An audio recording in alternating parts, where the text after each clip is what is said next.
Welcome to the Commissioner's Report. I'm your host, Jeremy Moretti, and with me today we have Commission Chairwoman Martha Santiago and Office of Planning and Development Director John Bohde.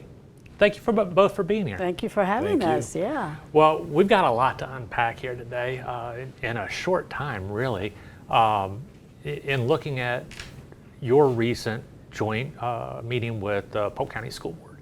And can you tell us a little bit about this meeting that happened out at Lake Myrtle and Auburndale, and a little bit of the importance of that? Well, as probably many people know, my background is in education and working in the school system. So if any of the commissioners understand the issues about education and the schools and capacity and working together to make sure that we provide the best learning places for our students, it would be me. Mm-hmm. So I think since 2015, if I'm not mistaken, we have not had a joint meeting Correct. with the Department of Education, meaning the school board, local school board. So we decided to have one a couple of weeks ago. And it was a great venue of conversation, long needed, definitely. Yes. So some of the things we talked about, and I'm going to let Bohde talk a little bit more about this because he's really could go into the specifics. But one of the things we talked about was capacity of schools, because we're going to have over 1 million people by 2045, and a lot of those are going to be the kids, oh, sure. K through 12. So parents and community people, and I didn't even understand how the capacity for the schools is determined when subdivisions are being built. So can you talk a little bit about that? Share that with us? Sure. I think a lot of the times people think, oh, I'm zoned for this district and that's my capacity. And so if that's over capacity, then we got an issue. Well, what the legislature allows through the law is to use adjacency. So I may be zoned for this high school, but the other 2 ones or 3 or 4, however many around me that are adjacent, I can use that capacity. So that's essentially how the school board sort of handles capacity issues. So there was a bill filed this last legislative session to say you could use the whole county. So you could say, here's all of my, say, high school capacity, and I can allocate it wherever I want throughout the entire district, which is, of course, all Polk County. So that didn't go through, but what is still allowed is to use adjacency for districts. So that's helpful in how capacity is measured. And so that was just one of the many things that you guys hit on during this. And like you had mentioned, all the new folks coming in, a lot in your district, into the future. And John, you really, helped the planning process for the county and looking at, where new developments are going and whether or not they should. And you help approve that. How does it working with the school board in terms of relating those homes to the schools and planning for the future?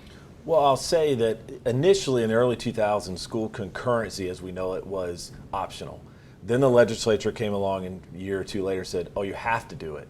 Well, then a couple years after that, it went back to optional. Well, for Polk County, it was never really considered that we would go back optional. So it is still mandatory, even though the state allows local governments to opt out as having mandatory school concurrency. And what that really means is you have to prove that there's capacity for that development to come online. So the school board is basically saying, yes, Polk County or any of the municipalities, you're approving this new development, there's capacity here. And the school board is letting us know that that's okay, otherwise it wouldn't move forward. Yeah, and that's important because the school board has to let us know. Yes, correct. They have to give us permission because of concurrency that we, meaning the developers, can put a subdivision there. Right. If they tell us no, right, then we just can't move forward with it. And that's important to understand. Yes. Sure. Yeah. And especially with all the new subdivisions that you have that are coming through, that are in the pipeline.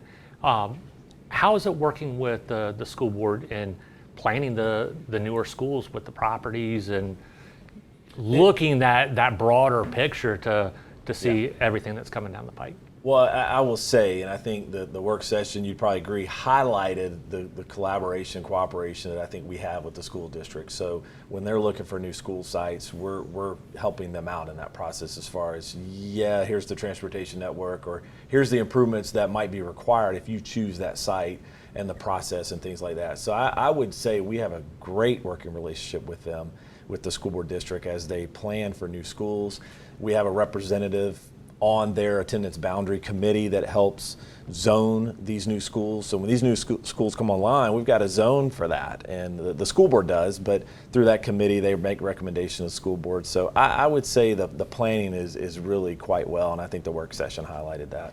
Oh, I definitely. I couldn't have attended a better collaborative group of people coming together to work on the needs of our county as far as schools, because I think schools, attending certain schools, school zoning, school buildings, all of it, besides the actual curriculum that goes on in our school, this is very important for a lot of people. It touches a lot of lives in Polk County. Oh, sure. So definitely having that collaborative spirit, yes, coming together, and Mr. Brody and the school board work hand in hand with different things. We also have the sidewalk committee that helps out with that when the schools are being built, to make sure that we have the sidewalks that are needed for the students. So, well, looking ahead, as you guys always do, what is next in terms of meeting again for another joint meeting? We determined that it would be at least every other year, not every year, because of course we laid out some issues that they're going to be working collaboratively with. So there is no sense in meeting every year with it, but every other year, unless there's a need for us to come together, we will do so. Right. And we can always do that. I think what I learned was, I think what each staff or commissioner in the school, I think we learned that each one has a big job to do. The school district realized the county commissioners have a big job. The county commissioners, I think, realized that the school board has a big job in what they do. So, and I don't think either one wants the others.